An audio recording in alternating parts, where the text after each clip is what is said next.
A young man was driving alone through the empty highways of northern Canada.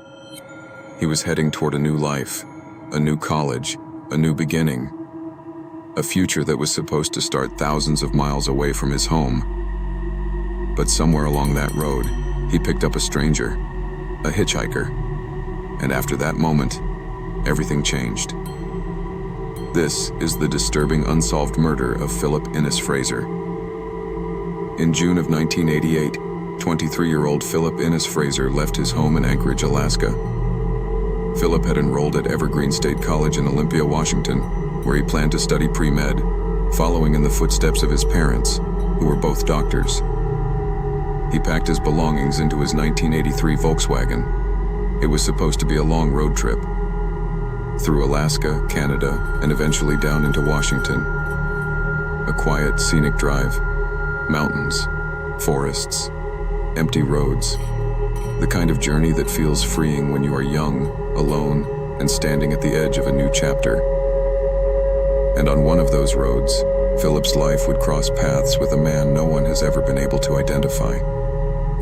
A few days into the trip, he crossed into Canada, and while stopping for a short break near a cafe south of Dease Lake, a strange man appeared. Inside the cafe, witnesses noticed him immediately. He didn't look comfortable. He didn't behave like an ordinary traveler. There was something about him that made people uneasy. He ate, paid for his meal, and then noticed Philip's small black car outside. The hitchhiker approached him and asked for a ride, and Philip agreed and let him in. That was the last confirmed moment Philip Fraser was seen alive, and from that point forward, his journey becomes a mystery. About 8 hours later, nearly 200 miles south of the cafe, near Kitwanga, British Columbia, a couple named Eddie and Pauline Olson came across a stranded man. The man seemed nervous. He claimed he was having car trouble. The Olsons helped him. They towed the vehicle back to their home. They even allowed him to sleep in their basement overnight. To them, he was just a traveler in trouble. But the next morning he began telling a story. He said his name was Philip Fraser. He said his parents were doctors in Anchorage. He said he was heading to college in Washington to study medicine.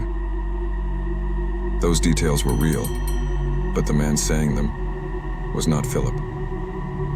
This is where the case turns from disturbing into chilling, because if investigators are right, the hitchhiker had not just stolen Philip's car, he had stolen his identity.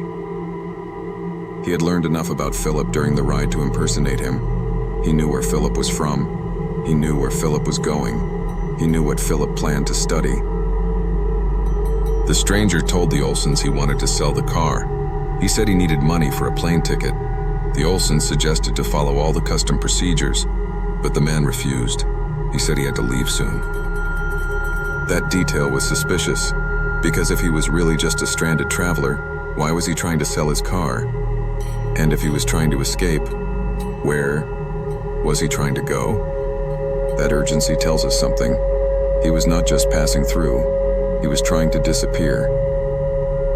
He eventually got back on the road, and within hours, Philip's car would be found hundreds of miles away, completely burned and destroyed, as if someone wanted to erase every trace of what had happened inside it. The interior was gutted, the license plates were gone, nothing useful was found inside. And the strangest part was, all of Philip's personal belongings were missing. His passport, his birth certificate, his checkbook, his credit cards, everything was gone. Everything that could be used to create a new life, a life under Philip's name. His parents were contacted back in Anchorage. At first, there was still the smallest possibility that Philip was alive somewhere, but deep down, those close to him knew something was wrong.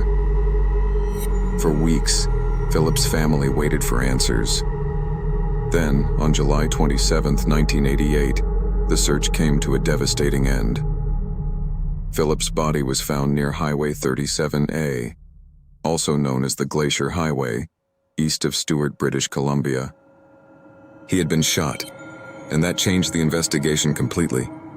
Philip was no longer missing. He had been murdered. and all the evidence seemed to point back to one person, the hitchhiker. Investigators released a description of the man they wanted to find. He was described as a white male, likely in his late teens or early 20s. But what makes the Philip Fraser case so unsettling is the possible identity theft that adds another layer to an already horrifying murder.